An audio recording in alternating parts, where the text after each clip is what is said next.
성령에 불타는 사람이란 제목으로 하나님 말씀 증거하도록 하겠습니다. 말세를 이기는 힘은 교회 생활을 잘해야 됩니다. 교회 생활 잘하는 것들 어제 살핀 건 그거였죠. 먼저 내가 건강해야죠. 그래서 매력 있는 나, 건강한 나. 그러면 이게 코드가 크리스찬 코드가 있어야 된다 그랬죠. 항상 기뻐하라, 쉬지 말고 기도하라, 범사에 감사하라. 이런 코드로 살면은 이렇게 향기를 바라고 주변 사람들에게 좋은 영향을 미치는 그런 사람 된다는 것입니다. 근데 이걸로 멈춘다 그러면 이게 도덕적인 거하고 똑같은 거죠. 더 중요한 것은 크리스찬의 삶이라는 것은 한마디로 얘기해서 성령과 동행하는 것입니다. 그래서 크리스찬은 성령의 사람이다. 예수의 영이 성령의 사람이다. 이렇게 말할 수 있다는 것입니다. 그러면 성령의 사람이 되는 길 또는 성령과 동행하는 길 오늘 네 가지예요.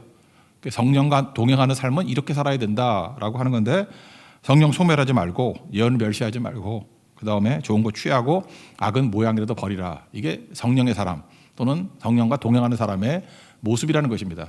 이거 점검해야 되고 이게 우리의 모습이 돼야지 성령의 사람이라는 것입니다. 차례대로 살피겠습니다. 첫 번째는 성령을 소멸하지 말라. 19절에 그렇게 나와 있죠. 이게 소멸한다는 게 불을 끄다 그런 거거든요. 성령을 불로 묘사한 거죠. 성령을 끄지 마라 그런 뜻이거든요. put out, 성령을 끄지 마라. 불 끄듯이 끄지 마라 그런 거죠. 성령을 불로 묘사했던 이유가 뭘까요? 오순절에 보면은 사도행전 2장 3절에 불의 혀처럼 갈라지는 것들이 그들 위에 보여 각 사람 위에 머리 위에 있더라. 그러니까 불 같은 성령이 임하셨죠. 그래서 성령 그러면 불로 느꼈던 것 같아요. 물론 큰 바람으로도 느꼈지만 불로 느꼈던 것 같아요. 그래서 성령이 불이 임한 것을 끄지 마라, 소멸시키지 마라 이렇게 얘기한다는 것입니다. 무슨 얘기예요? 성령의 불도 잘못 다루면 꺼질 수 있다 이런 거죠. 이렇게 성령을 불로 묘사하고 이게 꺼진다 잠깐만 이렇게 표현하니까 여기서 오해하는 게 있습니다. 성령을 인격으로 봐야 되는데 인격이란 게 뭐냐면 지정의가 있는 게 인격이에요. 사람은 인격이 있죠. 그래서 지정의가 있잖아요. 또 하나님도 지정의가 있죠. 그러니까 인격이에요. 삼일체 하나님이 다 지정의가 있다니까. 하나님, 예수님, 성령님도 인격이 있다. 마귀도 인격이 있죠. 천사도 인격이 있죠. 그걸 인격체라 그래요. 그죠? 동물들은 그런 게 없죠. 그러니까 인격체는 그런 거라고. 그런데 성령을 자꾸 이런 식으로 불을 꺼트리지 마라 이렇게 얘기하니까 많은 순간에 어떤 에너지 또는 기운 이런 걸로 생각한다고. 그거 아닙니다. 성령은 인격체예요. 동등한 하나님의 인격체라고. 그걸 오해하지 않았으면 좋겠어요. 어쨌든 성령이 우리가 동행하시는데 성령이 불같이 임하신 성령이 이렇게 끄게 만드는 그런 일을 행할 수 있다라는 것입니다. 어떤 거냐? 예를 들면 내 안에 내주하신 성령께서 성령의 소욕이라 그러잖아요. 이렇게 소원을 두고 행하신다 그랬잖아요. 소원을 두신다고. 예를 들어서 말씀을 증거하고 싶다 이런 마음을 막 주셔요. 성령과 동행하면 그런 마음 생기거든요. 근데 창피한데 뭐래? 내가 뭐라고? 불 끄는 거예요. 그거 계속 그렇게 해보십시오. 그럼 왜 마르게 돼버리지? 또 하나 기도하고 싶은 마음이 있어요. 기도해야지. 막 불타오르는 마음 있잖아요. 막 눈물이 글썽글썽해지고. 그럼 당장 기도해야 되는데 내일 해야지. 꼭 그런다고요. 오늘 비가 오니까 모레 해야지. 이런 식으로. 그렇게 불 끄는 거라고. 이게 몸에 밴 사람이 있어요. 헌금하는 것도 마찬가지죠. 하나님 앞에 이렇게 불타는 마음으로 이거 꼭 헌신하고 헌금해야 되겠다 이런 마음이 있는데 대학 보내고 난 다음에 해야지. 그럼 평생 못 하는 거죠. 그러니까 이런 식이라는 거예요. 그러니까 이거 약점이 뭐냐면 불이 꺼지니까 맨날 처음에 불 붙이기 힘들잖아요. 연탄불 같은 거 이렇게 불 붙이는 거 힘들다고 생각해 보십시오. 불 처음에 안 붙잖아요, 잘. 그러니까 맨날 기초적인 인생을 살아간다고. 그러니까 맨날 도태되고 헤매는 인생을 산다는 것입니다. 요즘에 여러분들 금융 쪽에 많이 하시니까 승수효과라는 거 알잖아요. 제곱 이렇게 나가는 거 승수효과. 이 복음에도 승수효과가 있거든요. 30배, 60배, 100배 이런 게 있다고. 그러니까 영적인 승수효과를 못 누립니다. 요즘엔 레버리지란 말을 더 많이 써요. 지대 때. 그죠? 레버리지 같은 거. 그런 걸 못 느껴요. 그러니까 맨날 이렇게 그냥 기어다니는 신앙, 걷는 신앙, 반짝하다 끝나는 신앙인데 폭발하는 신앙은 언제 있어야 되냐. 성령의 불을 끄면 안 돼요. 성령을 소멸치 않는 거. 그래서 하나님께서 내 안에 성령께서 이렇게 소망을 주실 때 즉각 순종하다 보면 순종의 3대 원리 나오잖아요. 한 번 순종하면 방향 바뀌고 두 번 순종하면 도약을 하고 세 번 순종하면 기적이 나타나는 게 승수효과 아니에요. 레버리지 아니에요.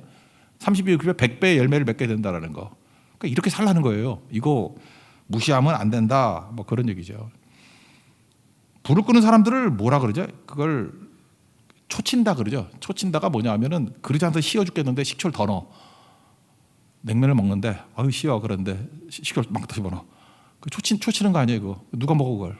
못 먹잖아요. 그러니까 설상가상 엎친 데 덮친 격 이런 건데 그 초신자들 그러지 않아도 약하고 그런데 그 오래 믿었다는 사람들이 그 이상한 소리 하고 초치고 다니는 사람들 있죠. 예수 뭐 기도 좀 하자 막 그러는데 아이 너 초신자들 그래 나도 한때 다 해봤어 뭐 이런 거 그죠. 성교 간다 그러면 막 격려해주고 그래야 되는데 야 나 성교 내가 10번도 더 가봤어. 첫날 이런 거고 둘째 날 이런 거고 셋째 날 이런 거고 화 있을진저 이게 뭐예요? 이런 걸 뭐라 그러죠? 에베소 교회를 향해서 처음 사랑이 식었느니라. 사랑이 식은 거라고요. 그게 경험이 아니고 입이라도 다물고 있어야 되는데 라우디가 교회를 향해서 뭐라고 얘기합니까? 미지근하여 뜨겁지도 차갑지도 않다고 내 토하에 내 칠이라고. 그거는 미지근한 거예요. 처음 사랑을 잃어버린 거라고.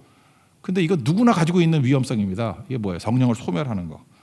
예레미야도 그랬죠. 이거는 뭐 자기 마음에 거부감도 있겠지만 두려움도 있겠지만 예레미야가 했던 게 바벨론에 항복하라 그런 거 아니었어요? 그러니까 백성들이 좋아하는 메시지가 아니었다고. 근데 하나님의 명령이었죠. 바벨론 70년 포로로 끌려가서 변화되고 다시 돌아오는 거.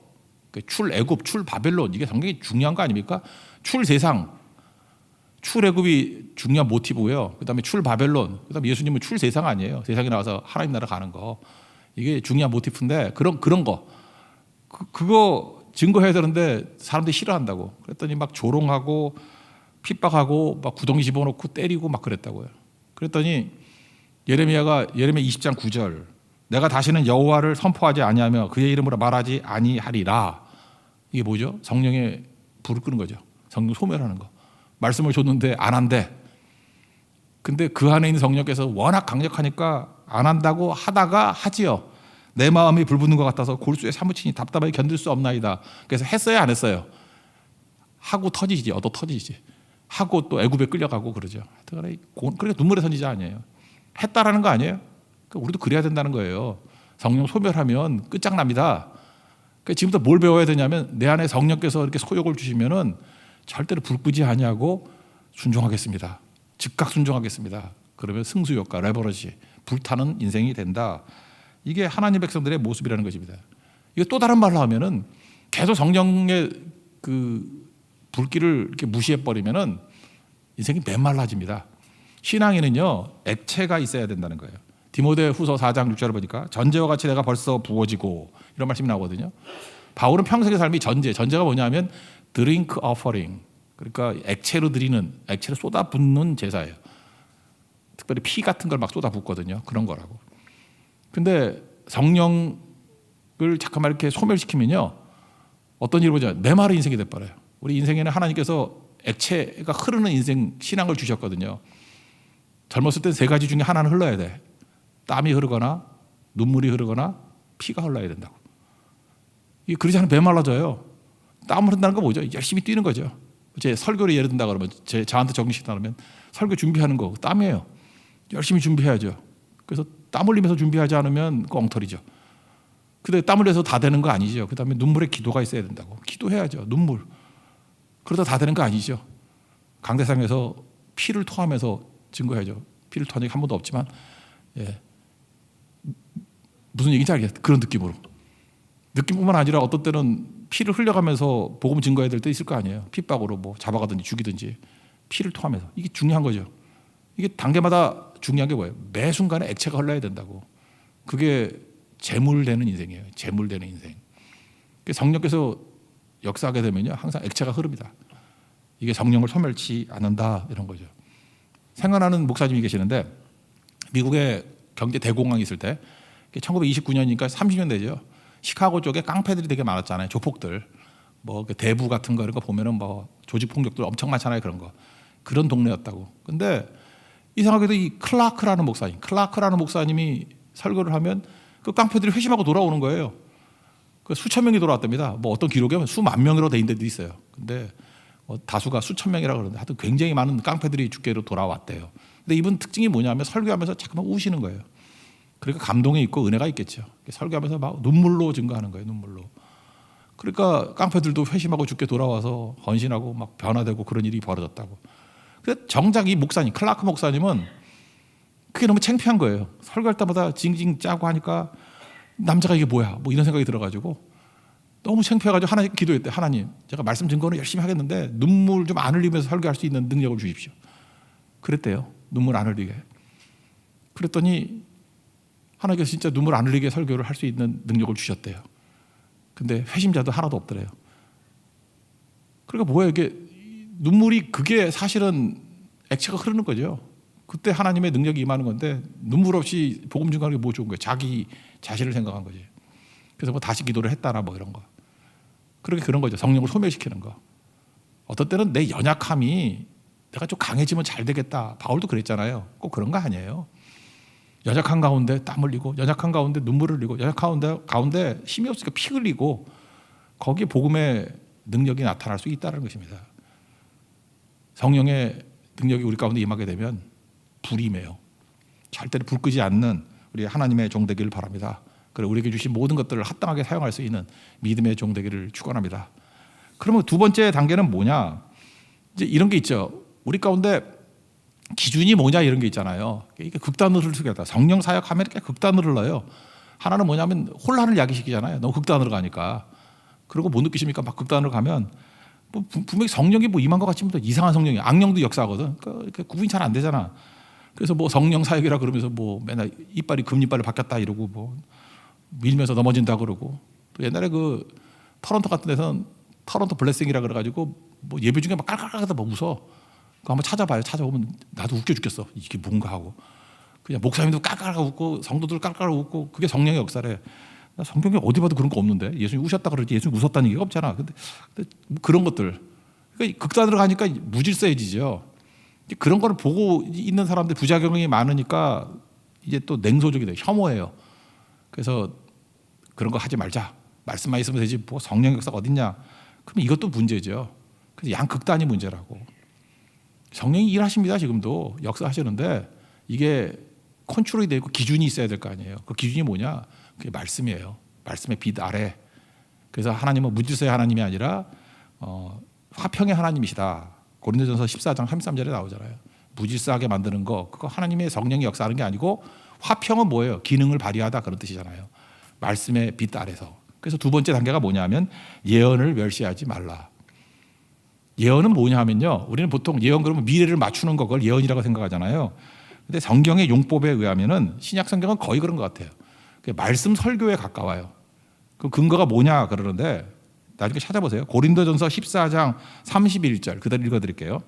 너희는 다 모든 사람으로 배우게 하고 모든 사람으로 권면을 받게 하기 위하여 하나씩 예언할 수 있느니라. 그러니까 예언할 수 있느니라 할 때 앞에 뭐라 했어요? 사람들을 배우게 만들고 권면하게 하는 것을 예언이라 그랬다고. 그러니까 뭐예요? 미래를 맞추는 게 예언이 아니죠.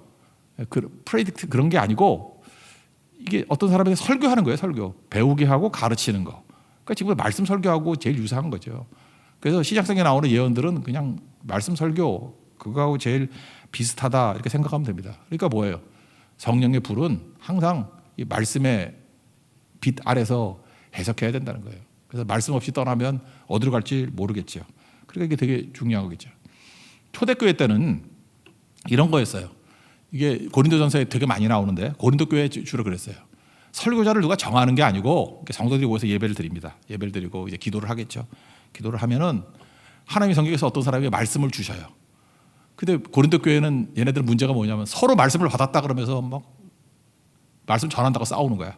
내가 그러니까 뭐라고 얘기해요? 하나씩 설교하라는 거예요. 하나씩 말씀 받은 대로. 지금도 이 말씀을 인용해 가지고 그 미국의 이런 교도들이 많아요. 퀘이커라는 거 들어봤으면 퀘이커 교도들. 퀘이크가 뭐예요? 이렇게 떤다 그런 거 아니야. 떤다. 그러니까 퀘이커 교도들은 요걸 그대로 인용해서 지금도 그래요. 설교자가 따로 있는 게 아니야. 성도들끼리 모여가지고 죽어라 기도해. 막 기도하면은 누군가가 이렇게 진동이 와. 막 진동이. 그럼 그 사람이 일어서 설교해. 진동이 안 오면 예배 안 끝나. 계속 진동이 올 때까지. 그러니까 여러 명이 오면 여기 그대로 차례대로 하나씩 먼저 진동이 온 사람부터 설교하라 뭐 이러는 교회예요. 그게 퀘이커거든. 퀘이커. 저도 이거에 약간 인사이트를 얻어가지고 옛날에 한 15년, 20년 된 것 같아요. 그 부교육자들끼리 있어가지고 나도 이게 부교육자들께 돌아가면서 설교하니까 좀 그런 것 같아. 뭐 물론 뭐 제가 거의 했지만 그래도 뭐 이렇게 돌아가니까 좀 어떤 건 마음이 좀 안 들고 뭐 좀 그럴 때가 있고 그랬어요. 그래서 모아놓고 이렇게 기도하라. 그리고 하나님 말씀이 임한 사람이 손들라고. 그러면 그 사람 설교시키겠다고. 그랬더니 안 나서다가 어떤 사람이 나서요. 근데 내가 볼 때 말씀이 임한 게 아니라 성격과 기질이 앞서는 사람이 주로 하더라고. 내가 봐도 아무리 봐도 말씀이 임한 사람 아니야. 설교 진짜 거지같이 망쳤어. 근데 꼭 한데 자기가, 그러니까 그 성격적으로 좀 나서기 좋아하고 기질상 이렇게 밝은 사람들이 더 하더라고. 그래서 이거 아니라라는 생각을 가졌거든요. 어쨌든 무슨 뜻인지 알겠죠. 이렇게 말씀이 임해서 진동할 때 한다. 뭐 이런 게 있었다고요. 근데 지금이야 뭐 이렇게 하면 안 되겠죠. 근데 예언하는 것들이 뭐예요? 하나님 말씀을 증거하는 거예요. 말씀을 교회에서 설교하는 거. 그거를 멸시하지 말라 그런 거죠. 즉 데살로니가 교회의 문제가 뭐였어요? 재림이 곧 임박했다. 그래서 일 안 하는 사람, 옛날 성경엔 규모 없는 자, 또 unruly 그랬죠. 그 다음에 새로 버졌던 건 게으른 자. 그러니까 주로 설교를 어떤 걸 했겠어요? 야, 재림이 있다 그러면서 놀고 먹으면 안 되고 일하기 싫어가도 먹지도 말게 하라 그러면서 이렇게 책망하는 설교를 많이 했겠죠. 그러니까 그거 듣기 싫으니까 난 저런 소리 안 들어 그러면서 자기 멋대로 판단하고 그러는 사람이 있었을 거라고. 그 사람들에게 얘기하는 게 뭐냐면 하나님 말씀 멸시하지 말아라. 네가 변화돼야지 말씀이 변화되면 되냐 그런 거죠. 그래서 디모데후서 4장 3절 같은 데 보니까 때가 이르리니 말씀이다. 사람이 바른 교훈을 받지 아니하고 귀가 가려워서 자기의 사욕, 자기가 듣고 싶은 걸 들으려고 하는 스승을 많이 둔대요. 요즘에 딱 그런 거죠. 이렇게 유튜브 뭐 이런 거 보면은 골라듣기 설교. 이게 최악의 최악. 골라듣기. 이거 뭐죠? 내가 주인이잖아. 내가 듣고 싶은 거 듣는 거예요. 그러면 뭐 몇 번이야 그렇게 할 수 있겠지만 그런 식의 신앙생활을 계속하면 절대 성장 없습니다. 그리고 또 하나는 현장이에요. 이렇게 뭐 인터넷에서 설교만 듣고 나는 소속은 안 해. 근데 이게 뭐죠? 말씀을 듣고 몸이 움직여. 그 말씀을 들으면 영이 자랄 거 아니에요. 근데 몸은 안 자라잖아. 말씀 듣고 순종하는 몸이 순종할 교회가 없잖아요. 그래서 저는 이걸 이름 붙이기를 유령신앙이야. 유령신앙. 혼백만 왔다 갔다 하는 신앙이야. 그러니까 이거 문제가 있죠. 그래서 반드시 섬기는 장소, 필드가 있어야 돼요. 그래 건강한 거죠. 그러니까 뭐 한마디로 해서 교회죠, 교회. 자기가 소속된 교회에서 말씀 듣고 그것도 원하는 말씀이 아니라 듣기 싫어도 하여튼 좋은 것도 있고 싫은 것도 있고 하여튼 싹 다 듣고 그 다음에 순종의 현장이 있어야 비로소 건강한 신앙이 될 수 있다. 그게 뭐예요? 예언을 멸시하지 말라. 그래 골라 들으면 힘들어지는 거죠. 요즘에 그렇잖아요. 골라 듣다 보면요, 그 유튜브 같은 데 알고리즘이 작용하잖아요. 그러니까 설교를 들으면 들을수록 고집불통인 사람이 돼버려. 왜냐하면 자기 취향이 더 강화되는 거야. 계속. 나중엔 착각에 빠져요. 세상이 다 그런 줄 알아. 아니거든. 그렇잖아요. 제가 요즘에 그 수리남 이런 걸 몇 번 봤어. 그때 유튜브에 맨날 수리남만 떠. 수리남만. 황정민만 떠. 야 이거 큰일 났다. 이거 안 되겠다. 그래가지고 또 딴 거 하니까 뭐 또 딴 데로 가고. 요즘에 또 이게 말씀 보니까 또 말씀이 뜨고 뭐 그러더라고. 그러니까 세상이 그런 거예요. 알고리즘에 의해서 우리를 이끌어간다고. 굳이 그렇다 그러면 성령의 알고리즘이 좋죠. 성령 안에서 성령이 이끌어 주시고 가는 곳으로 가는 게 그게 중요하다는 것입니다. 그러니까 하나님 말씀은 내 밖에 있는 거예요. 말씀에 내가 변화가 돼야 된다고. 디모데 후서 3장 16절 보면 하나님 말씀의 유익이 이렇게 나오죠. 모든 성경은 하나님의 감동으로 된 것으로 네 가지 교훈과 책망과 바르게 함과 의로 교육하기에 유익하다. 그러면 교훈은 뭐예요? 살 길. 책망은 뭐예요? 피할 길. 그죠? 죽음에서 살아날 길, 살 길. 이거 죽음을 피할 길.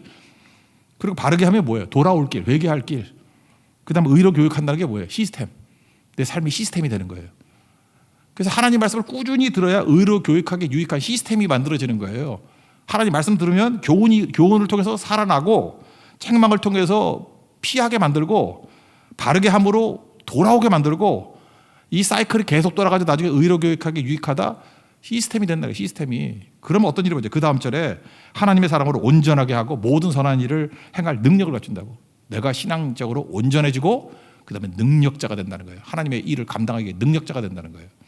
그러니까 하나님 말씀 없이는 절대 이런 사람 안 나온다는 거예요. 하나님 말씀. 그래서 예언을 멸시치 않는다. 이걸 꼭 붙드는 하나님의 종 되기를 바랍니다. 그래서 성령의 불을 끄지 않는 건 기준이 뭐냐? 하나님 말씀 멸시하지 않고 오히려 나를 멸시해야 돼요. 내 고집 강화시키지 말고 나를 멸시하고 나다이죠. 그 다음에 버크라이스트 예수 그리스도의 말씀에 내가 맞춰나가는 거. 그게 성령의 사람이다. 두 번째. 그리고 세 번째 내용은 뭡니까? 범사에 헤아려 좋은 것을 취하라 그랬죠. 여기 헤아려 그러죠. 헤아려. 이거 영어 성경 보고 헬라어도 그래. 테스트예요. 테스트. 이게 분별하다 그런 뜻이야. 테스트 에브리띵. 모든 것을 테스트해라. 그래서 좋은 거 하라 그런 거죠. 그러니까 분별력이 또 필요합니다. 분별력이. 여러분 구약 성경에 보면 선지자가 있으면 꼭 그 시대에 가짜 선지자가 꼭 있죠. 왜요? 마귀도 가짜 보낸다니까 계속. 그럼 분별을 해야 될 거 아니에요. 분별은 이게 중요한 거거든요. 성령이 내 안에 계시면 분별력이 생긴다고. 이게 참 성령이 없는 사람들은 이게 뭔 소리인지 잘 몰라. 그 이런 거죠. 어떤 사람이 자기 성령 안에서 말을 한대. 그럼 듣는 사람도 성령이 계셔야 안 계셔요. 성령으로 말씀하고 성령으로 들어야 돼요. 근데 내가 내 안에 성령이 내주에 계시는데 저 사람이 성령으로 말한다 그러고 말을 하는데 이상해. 그걸 뭐라 그러죠? 영이 충돌한다 그래요. 영적으로 충돌이 일어나. 그럼 둘 중에 하나 틀린 거죠. 그게 분별력이에요. 내가 분명히 성령의 사람이다 근데 저거 이상해. 그거 가짜지. 영이 충돌한다는 거. 그러면 이거 잘 모르는 사람은 그걸 어떻게 아느냐 그러는데 설명이 안 돼. 성령의 사람만 아는 거야 그건. 그죠? 내적 확신이에요 그거. 그래서 뭐 굳이 설명한다면 척 보면 알아. 나한테 맨날 저 사람이 이단인 거 어떻게 알아요? 그런데 잠깐 나 설명해 달래. 그럼 내가 그거 공부할 시간 없어.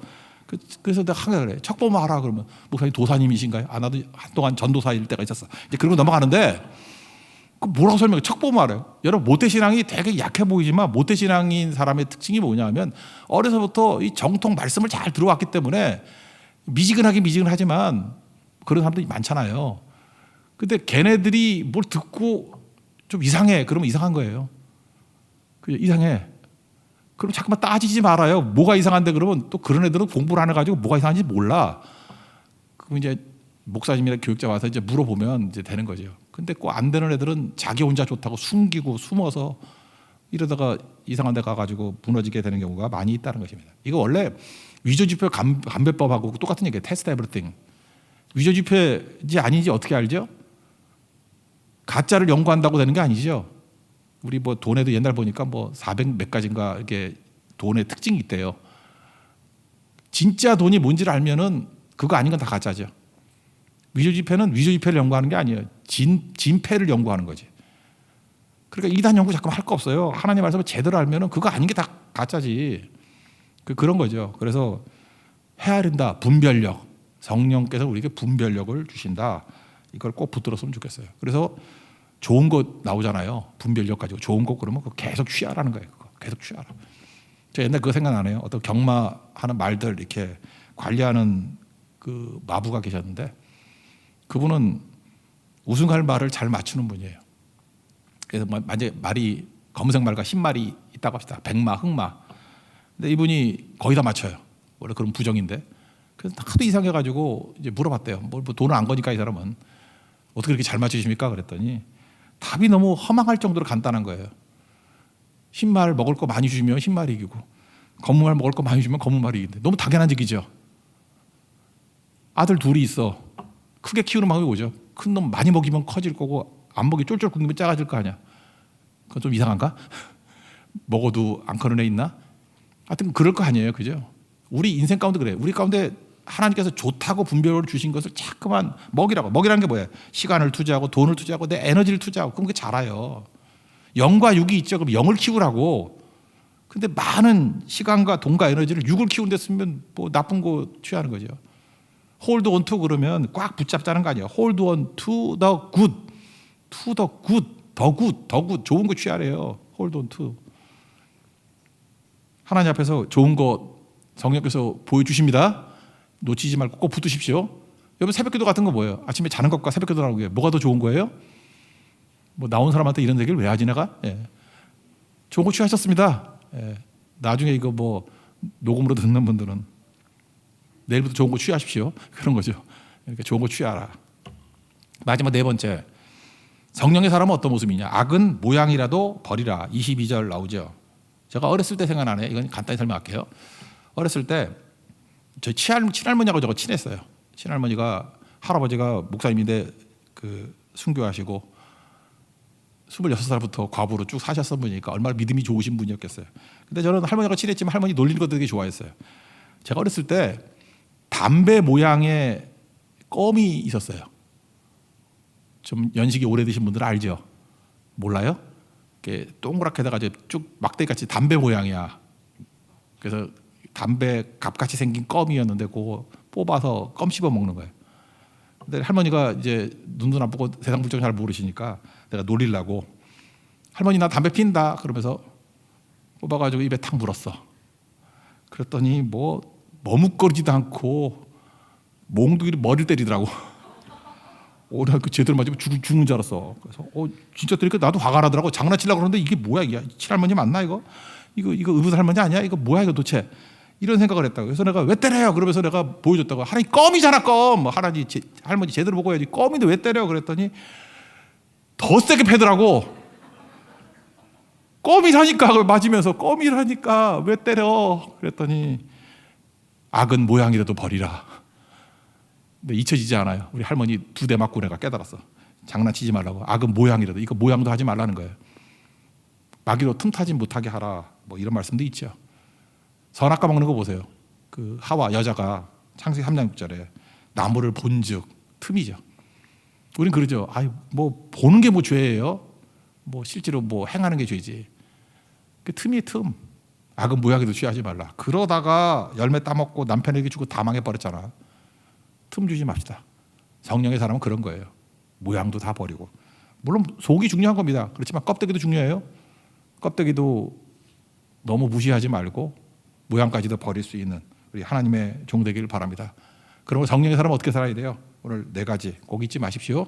성령 소멸시키지 말고 말씀을 예언을 멸시하지 말고 그리고 좋은 거 취하시고 분별해서 test everything 모든 걸 분별하셔서 좋은 거 취하시고 마지막 악은 모양이라도 버릴 때 성령의 불타오르는 교회 그래서 승수효과로 30배, 20배, 100배 열매가 가지고 성령의 불붙는 성도가 될 줄을 확신합니다. 성령 충만한 교회와 성령 충만한 성도 되기를 축원합니다.